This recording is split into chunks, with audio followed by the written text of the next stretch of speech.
You know what I've always wondered? What?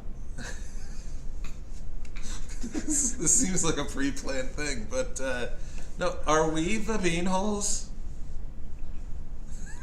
Oh my god. I don't even know. I mean, we basically picked the name out of a hat when we started, but... It was created at Denny's. That's true. Where all great ideas are created. The Beanholes, it's Eric and Nate, the Beanholes, they're really pretty great, so shut up and listen to them talk. Eric and Nate. Captain Marvel, that's what we're talking about. You got it, dude. It's our third week of the month.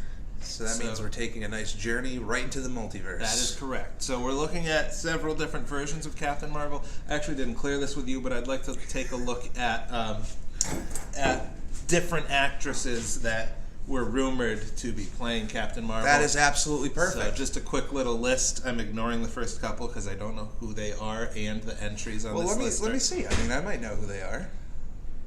Well, here's the thing. Look at this first one. Yvonne Strahovski.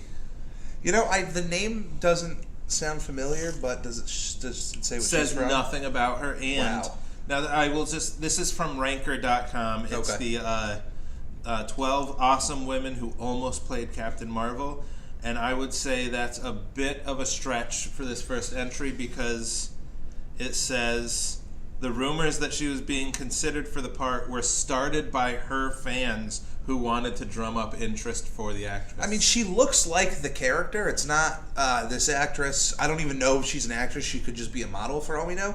But she looks like Captain Marvel. I can understand why her fans would want her. She is a blonde woman who's in apparently pretty good shape. All right, perfect. Good for her. Anyway, yeah.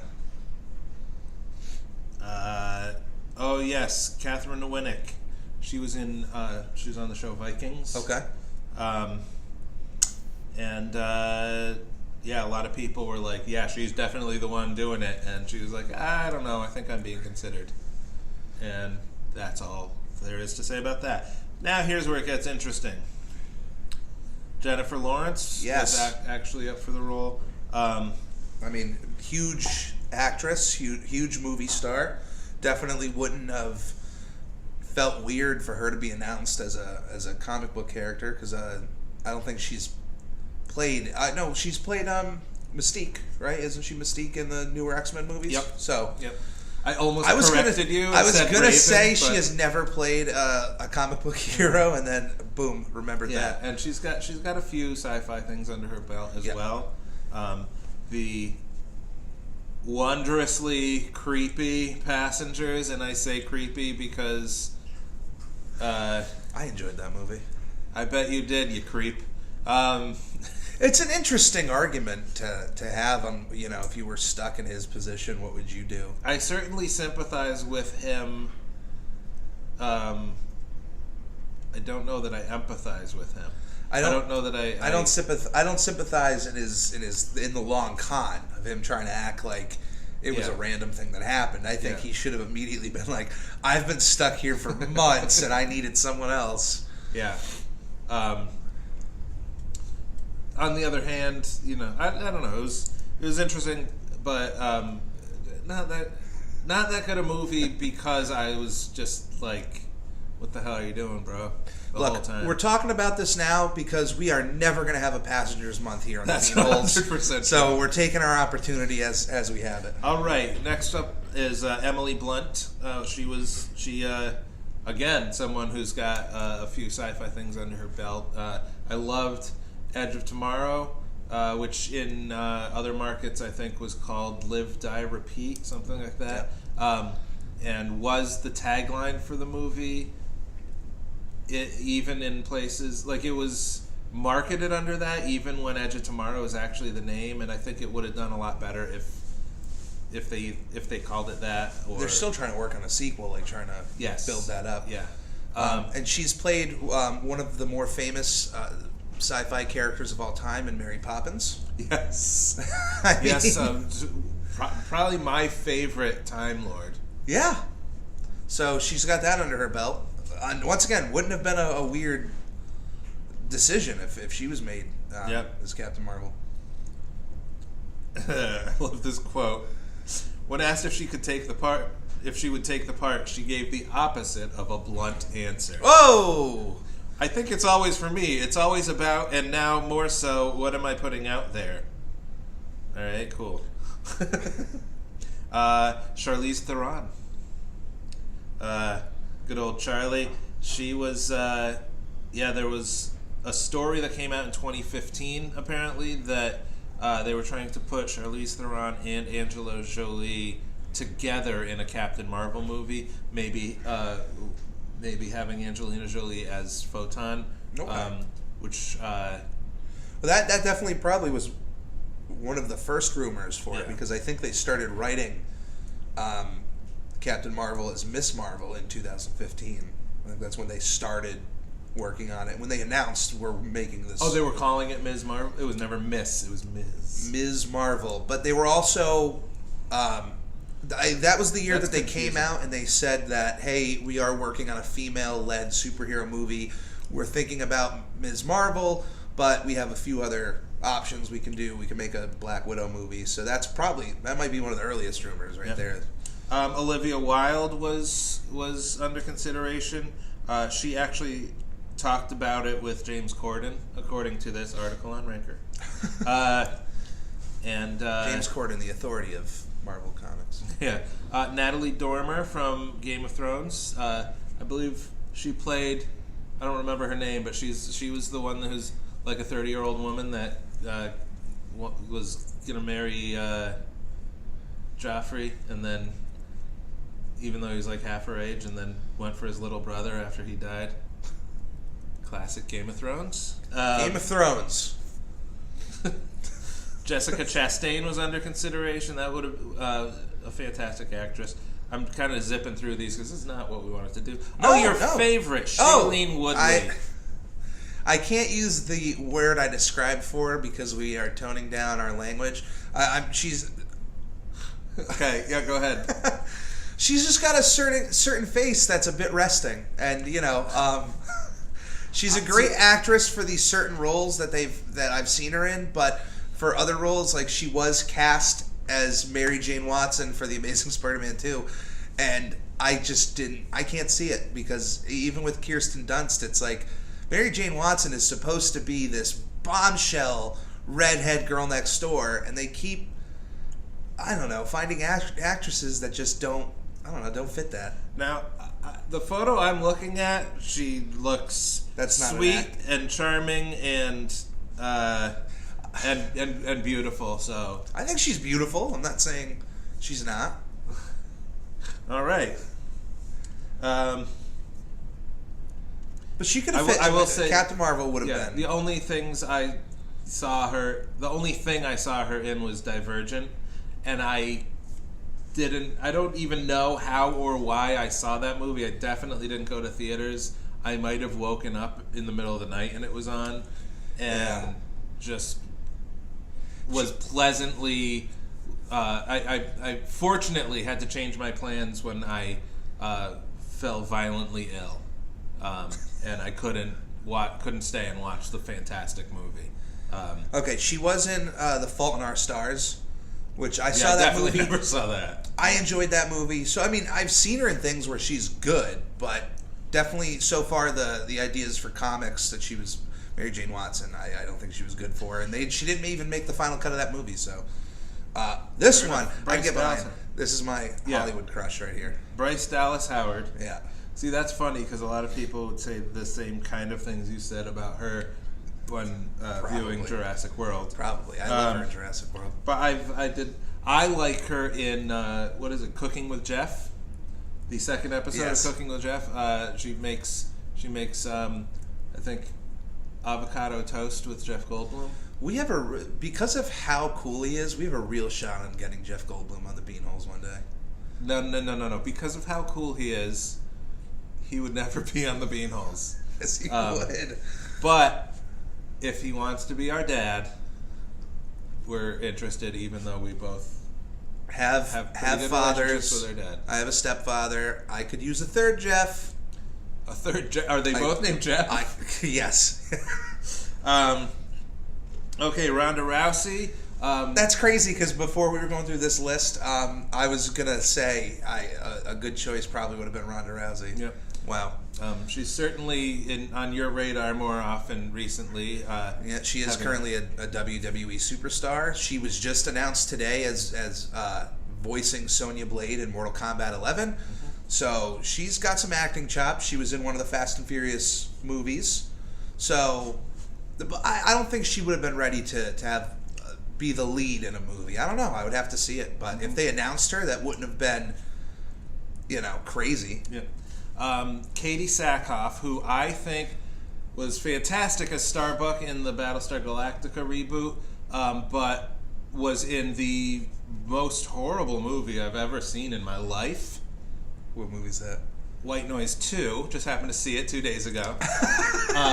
Stars Nathan Katie Fillion Sackhoff was and in Nathan it, Fillion, and apparently a lot of people think it's a fantastic movie and an improvement on the original Michael Keaton vehicle. Was it a straight to DVD? It must have been. I never knew it was in theaters. I enjoyed White Noise. I didn't like the ending of the first one that much. I can't believe Nathan Fillion is doing anything straight to DVD. That guy should always be box. He's box office gold. If you look up reviews for this movie, people are like, much better than the first one.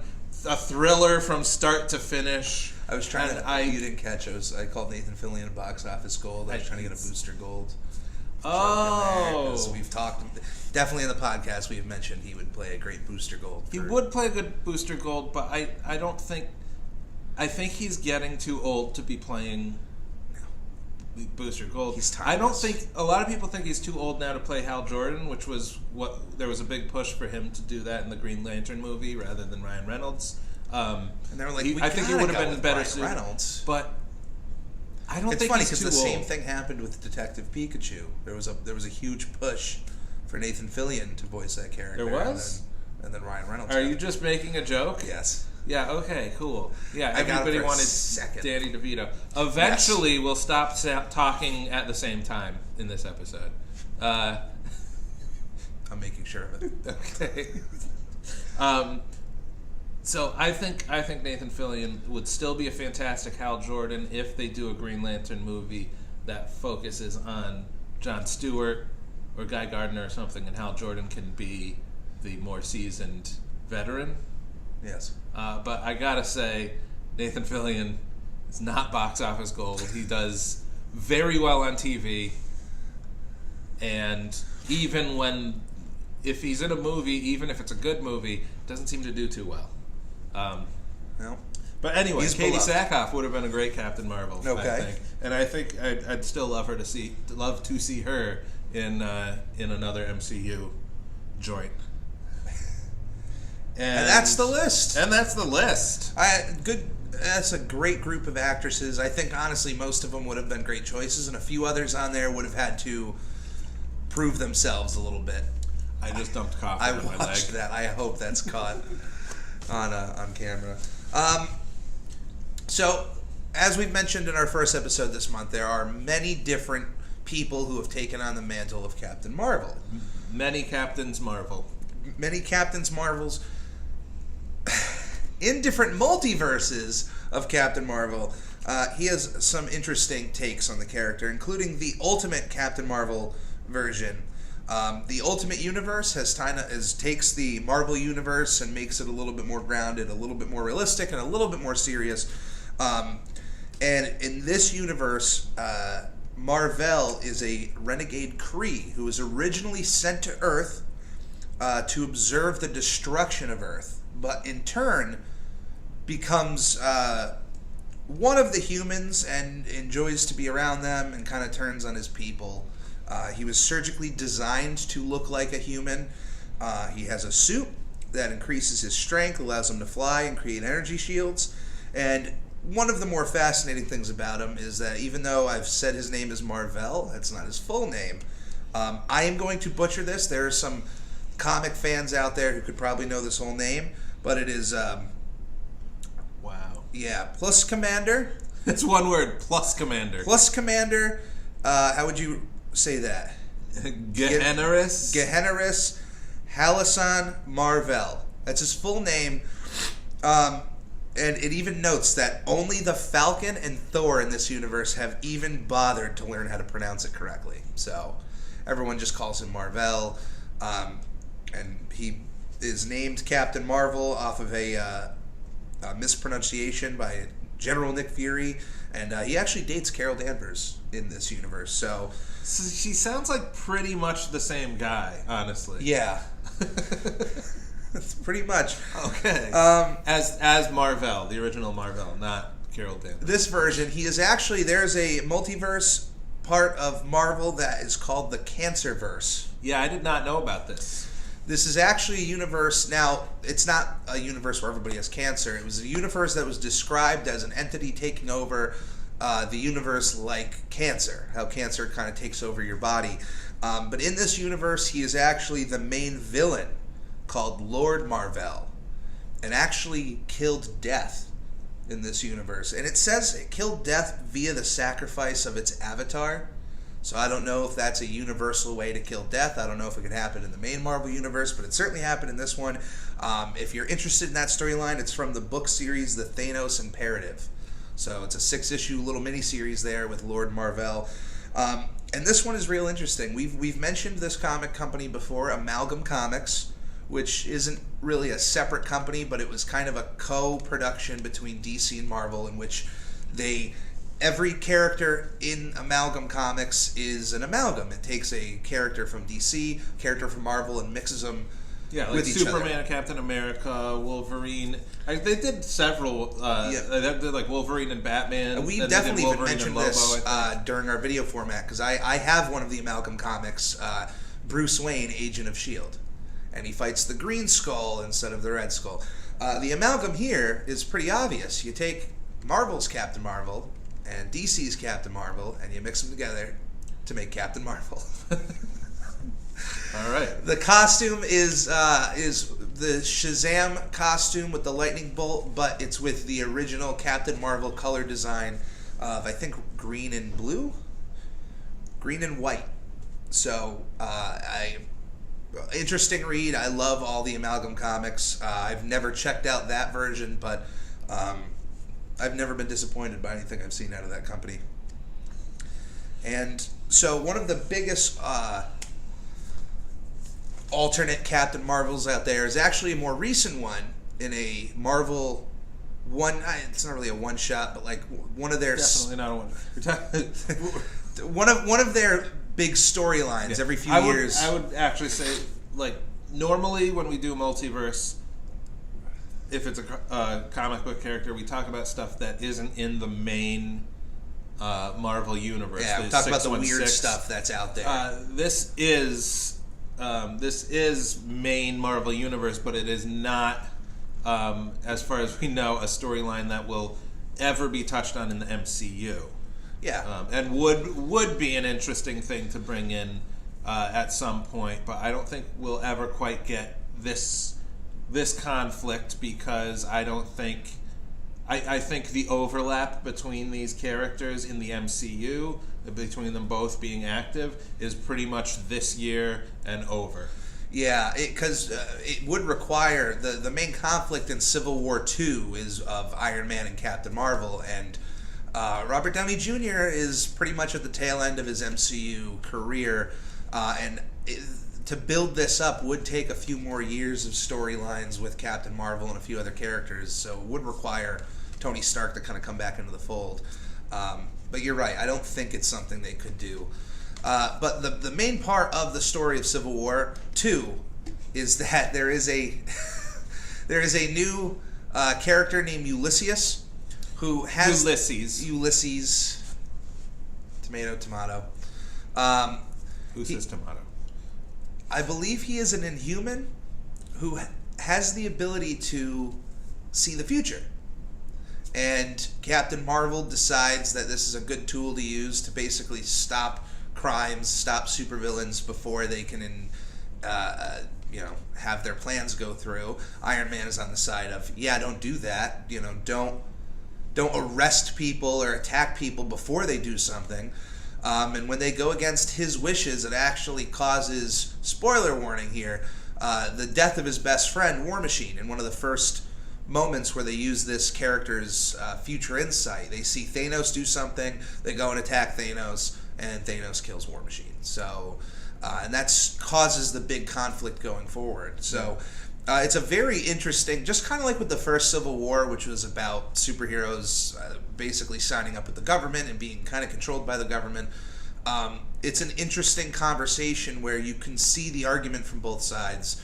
You can agree with Iron Man, you can agree with Captain Marvel, you can see where they're coming from. And, you know, it's a debate I think that's worth having, because even as humans, we have at least... It's one of those what ifs you talk about, like what if you could know the future, would you enact upon it? At least with this storyline specifically and what goes on, I have to side with Iron Man, only because looking at the whole story, anytime they enact on this guy's future thoughts, it ends up worse than what the thoughts were. Yeah. And Iron Man even discovers that it's not his future insights are not fact, they're just like a possibility. He's just looking at possibilities. He sees a future where the Hulk kills the Avengers. That's not guaranteed. It just, it could happen. And they are enacting upon that. Yeah, and they actually kill the Hulk in this. Hawkeye kills the Hulk and actually gets out of getting in trouble at all. Basically at the trial he's like, Bruce Banner told me if he ever was gonna lose control to just kill him, and they're like, okay, you're free. You just murdered somebody. You're free to go. You're accused of murdering this person. They told me to. Oh, okay. And I think by the end, it's kind of the government sides a little bit with Captain Marvel too. It's not really a resolution. Yeah. Well, I mean, it's a tough call. I mean, it's in the world of superheroes. You certainly. Psychics are real. It's not like our world where that is either up for debate or all hooey. We're going to Miss Chloe to find out. How many times people have asked that woman for lottery numbers and have not worked out should be enough sayings. Or who's that guy who was John Edward? Is that the one who had the TV show where he would talk to the... Crossing Over with John Edward? Yeah. No, that was... John Edward didn't have that show. Oh, it was the other John Edward. So we got to get Miss Chloe, we got to get John Edward, we got to get David Blaine to start a super group of people who can tell the future. So that we can arrest people who haven't committed a crime yet. Correct. Society solved. all crimes in society. But, yeah, it's so silly because just like... I already mentioned, once they find out that his powers are not truth, they shouldn't have they should have stopped what they were doing. But Captain Marvel was just so into her side of the argument that she was kind of blindsided by any other facts. Like Iron Man explained to her, like, I did the tests on this guy. It's just probabilities. It's not anything that's going to factually happen. And she's like, no. I would say both of the Civil War storylines in the Marvel Comics, they both require people to act very much out of character in order to create the conflict. When it was Tony Stark in the comics trying to get people to register, it didn't seem like he had arrived at that conclusion in a way that was in keeping with how his character had been. And Captain Marvel was just an idiot for Civil War 2, I gotta say. Absolutely. At least in the Civil War movie, they gave you enough insight for both characters on why they would be on their sides. Yes. Tony had that moment with that mother that started making him think about things. And then also he'd been, throughout the Solo movies, he actually, that was supposedly a Captain America movie, even though it had pretty much everybody in it. But right. But Tony Stark had been set up as someone who really regretted his actions and had PTSD from the first Avengers movie, and having a nuclear bomb go off right in his face, and that kind of thing. Captain America, between Winter Soldier, even between the first Avengers and Winter Soldier, had learned, I can't trust the guys in charge. Yeah. Well, I can't trust Shield. I can't trust Nick Fury. I can't trust Shield. Yeah. Well, also, Captain America is nothing if not the champion of liberty. That's right. Keep on being.